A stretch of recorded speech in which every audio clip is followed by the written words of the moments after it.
ಮತ್ತೊಂದು ಕಡೆ ಬಿಡದಿ ಟೌನ್ಶಿಪ್ ವಿಚಾರವಾಗಿ ಇವತ್ತು ಕೂಡ ಪ್ರತಿಭಟನೆ ಮುಂದುವರೆದಿದೆ. ಬೈರಮಂಗಲದಲ್ಲಿ ರೈತರು ರೊಚ್ಚಿಗೆದ್ದಿದ್ರು.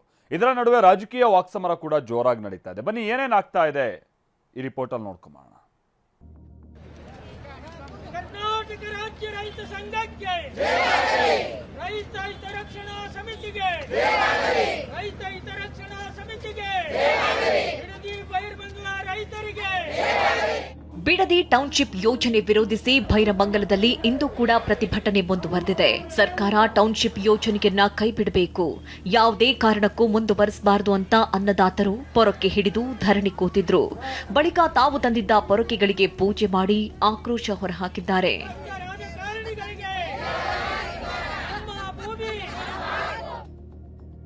ಬಿಡದಿ ರೈತರನ್ನ ಬೆಂಬಲಿಸಿ ನಾಳೆ ಬಿಜೆಪಿ ಪ್ರತಿಭಟನೆ. ಬೆಂಗಳೂರಿನ ಫ್ರೀಡಂ ಪಾರ್ಕ್ನಲ್ಲಿ ಬಿಜೆಪಿ ಹೋರಾಟ.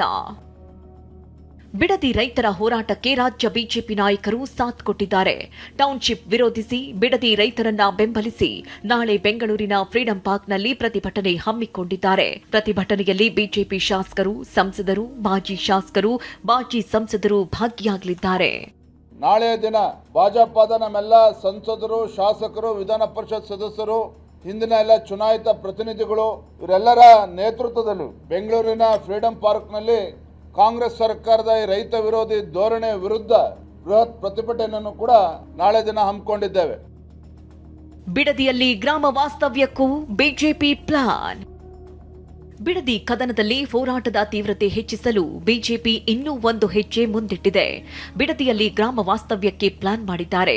ಟೌನ್ಶಿಪ್ ವ್ಯಾಪ್ತಿಗೆ ಒಳಪಡುವ ಪ್ರದೇಶದಲ್ಲಿ ಮುಂದಿನ ವಾರ ವಿಜಯೇಂದ್ರ, ಅಶೋಕ್ ನೇತೃತ್ವದಲ್ಲಿ ಗ್ರಾಮ ವಾಸ್ತವ್ಯ ಹೂಡಲಿದ್ದಾರೆ.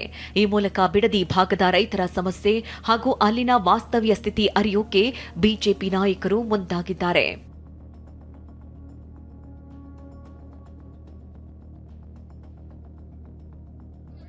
ರೈತರ ಆಕ್ರೋಶಕ್ಕೆ ಧ್ವನಿಗೂಡಿಸಿದ ಬಿಜೆಪಿ ನಾಯಕರು ರಾಜ್ಯ ಸರ್ಕಾರಕ್ಕೆ ಲೆಫ್ಟ್ ಅಂಡ್ ರೈಟ್ ತೆಗೆದುಕೊಂಡಿದ್ದಾರೆ. ರೈತರನ್ನ ಒಕ್ಕಲೆಬ್ಬಿಸುವಂತ ಕೆಲಸ ನೀವು ಮಾಡಬೇಡಿ. ಹಿಂದೆ ಕುಮಾರಸ್ವಾಮಿ ಮುಖ್ಯಮಂತ್ರಿಗಳಿದ್ದಾಗ ಪ್ರಾರಂಭ ಆಯಿತು ಅಂತೇಳಿ ನೆಪ ಒಡ್ಡಿ ಕೋಟ್ಯಾಂತರ ರೂಪಾಯಿ ಬೆಲೆ ಬಾಳ್ತಕ್ಕಂಥ ರೈತರ ಜಮೀನನ್ನ, ಕೃಷಿ ಚಟುವಟಿಕೆಗಳಿಗೆ ಯೋಗ್ಯವಾಗಿರ್ತಕ್ಕಂಥ ಜಮೀನನ್ನ ಕಸಿದುಕೊಳ್ತಕ್ಕಂಥ ದುಸ್ಸಾಹಸಕ್ಕೆ ಕೈ ಹಾಕಬೇಡಿ. ರೈತರ ಶಾಪಕ್ಕೆ ನಿಮ್ಮ ಸರ್ಕಾರ ಬಲಿಯಾಗಬೇಕಾಗ್ತದೆ ಅನ್ನುವ ಎಚ್ಚರಿಕೆಯನ್ನು ಕೂಡ ನೀಡ್ತಾ ಇದ್ದೇನೆ. ಯಾಕೆ ಜನರ ಜೊತೆಗೆ ಮೊದಲೇ ಮಾತನಾಡಲಿಲ್ಲ? ನೀವು ಅನೇಕ ರೀತಿಯ ಸಲಹೆ ಕೊಟ್ಟರು, ಯಾಕೆ ಸ್ವೀಕಾರ ಮಾಡಲಿಲ್ಲ? ಈ ಹಠ ಮತ್ತು ನನ್ನದೇ ನಡೀಬೇಕು, ನಾನು ಮುಖ್ಯಮಂತ್ರಿ ಅಂದರೆ, ನೀವು ಮುಖ್ಯಮಂತ್ರಿ ಅಂದರೆ ಸರ್ವಾಧಿಕಾರಿ ಅಲ್ಲ. ನೀವು ಪ್ರಜಾಪ್ರಭುತ್ವದಲ್ಲಿ ಮಾತುಕತೆ ನಡೀಬೇಕು. ಪ್ರಜಾಪ್ರಭುತ್ವದಲ್ಲಿ ಒಬ್ಬರಿಗೊಬ್ಬರದು ವಿಷಯಗಳನ್ನು ಅರ್ಥ ಮಾಡ್ಕೋಬೇಕು, ವಿಚಾರಗಳನ್ನು ಅರ್ಥ ಮಾಡ್ಕೋಬೇಕು. ಡಿ.ಕೆ. ಶಿವಕುಮಾರ್ ಅವರು ಈ ರಾಜ್ಯದ ಮುಖ್ಯಮಂತ್ರಿ, ಅವರು ಈ ರಾಜ್ಯದ ಮಹಾರಾಜರಲ್ಲ. ಅವರು ನಾನು ಹೇಳ್ತೀನಿ, ನಿಮ್ಮ ಕುಮಾರಸ್ವಾಮಿ ಮೇಲೆ ಪ್ರಾರಂಭ ಮಾಡಿದರೆ ನಿಮ್ಗೆ ಯಾಕೆ ಅಷ್ಟು ಪ್ರೀತಿ ಕುಮಾರಸ್ವಾಮಿ ಮೇಲೆ? ಅದನ್ನ ಯಾಕೆ ಕಂಟಿನ್ಯೂ ಮಾಡ್ತೀರಿ? ಕಂಟಿನ್ಯೂ ಮಾಡಬಾರ್ದಾಗಿತ್ತು. ಟೌನ್ಶಿಪ್ಪನ್ನು ನಿಲ್ಲಿಸ್ಬೋದಾಗಿತ್ತು. ನಿಮ್ಮದೇನು ಇಂಟ್ರೆಸ್ಟ್ ಇದರಲ್ಲಿ? ಕುಮಾರಸ್ವಾಮಿಯ ಹೆಸರಿನಲ್ಲಿ ನಿಮ್ಮದೇನು interest? What is your interest? ನಾನು ಕುಮಾರಸ್ವಾಮಿ ಹೇಳಿದ್ದನ್ನೇ ಮುಂದುವರ್ಸ್ಕೊಂಡು ಹೋಗ್ತೀನಿ ಅಂತ ಹೇಳ್ತೀರಲ್ಲ, ಎಲ್ಲರಿಗೂ ಕುಮಾರಸ್ವಾಮಿನ ಟೀಕೆ ಮಾಡ್ತೀರಿ. ಈ ವಿಷಯದಲ್ಲಿ ಯಾಕೆ ಕುಮಾರಸ್ವಾಮಿನ ಫಾಲೋ ಮಾಡ್ತೀರಿ? ಬಿಡದಿ ಟೌನ್ಶಿಪ್ ವಿಚಾರವಾಗಿ ಸರ್ಕಾರ ಸದ್ಯ ಎಚ್ಚರಿಕೆ ಹೆಜ್ಜೆ ಇಟ್ಟಿದೆ. ಯೋಜನೆ ಸಂಬಂಧ ಸಮಿತಿ ರಚನೆ ಮಾಡ್ತೀವಿ ಅಂತ ಸಿಎಂ ಡಿ.ಕೆ. ಶಿವಕುಮಾರ್ ಹೇಳಿದ ಬೆನ್ನಲ್ಲೇ ಜೆಎಂಸಿಗೆ ತಾತ್ಕಾಲಿಕ ಬ್ರೇಕ್ ಹಾಕಲಾಗಿದೆ. ಸರ್ವೆ ಕಾರ್ಯದ ಬದಲು ಒಪ್ಪಿಗೆ ಇರುವ ರೈತರಿಗೆ ಪರಿಹಾರ ನೀಡೋಕೆ ಅಧಿಕಾರಿಗಳು ಮುಂದಾಗಿದ್ದಾರೆ.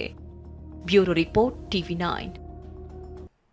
ಹೀಗೆ ಬಿಡದಿ ಟೌನ್ಶಿಪ್ ವಿಚಾರವಾಗಿ ಗಲಾಟೆ ಆಗಿದ್ದಂಥ ಮಂಡಲಹಳ್ಳಿ ಗ್ರಾಮಕ್ಕೆ ವಿಪಕ್ಷ ನಾಯಕ ಆರ್ ಅಶೋಕ್ ಭೇಟಿ ಕೊಟ್ಟಿದ್ದಾರೆ. ಎಫ್ಐಆರ್ ದಾಖಲಾದಂಥ ರೈತರ ಮನೆಗಳಿಗೆ ಅವರು ತೆರಳಿದ್ದಾರೆ. ಚಲುವದಿ ನಾರಾಯಣ ಸ್ವಾಮಿ ಅವರು ಕೂಡ ಈ ಸಂದರ್ಭದಲ್ಲಿ ಈ ತಂಡದಲ್ಲಿದ್ದಾರೆ. ಎಫ್ಐಆರ್ ದಾಖಲಾದ ರೈತರ ಮನೆಗಳಿಗೆ ತೆರಳಿ ಆ ರೈತರಿಗೆ ಧೈರ್ಯ ತುಂಬೋ ಕೆಲಸವನ್ನು ಸದ್ಯ ಈ ನಾಯಕರುಗಳು ಮಾಡ್ತಿದ್ದಾರೆ. ಆರ್ ಅಶೋಕ್, ವಿಧಾನ ಪರಿಷತ್ ವಿಪಕ್ಷ ನಾಯಕ ಚಲುವಾದಿ ನಾರಾಯಣ ಸ್ವಾಮಿ ಕೂಡ ಸಾಥ್ ಕೊಟ್ಟಿದ್ದಾರೆ. ಗಲಾಟೆಯ ಬಗ್ಗೆ ರೈತರಿಂದ ಮಾಹಿತಿಯನ್ನ ಪಡೆದಿದ್ದಾರೆ. ಏಕಾಏಕಿ ದೌರ್ಜನ್ಯ ಮಾಡಿ ಬಂದವರು ಅವರು ಪೊಲೀಸರ ಮುಖಾಂತರ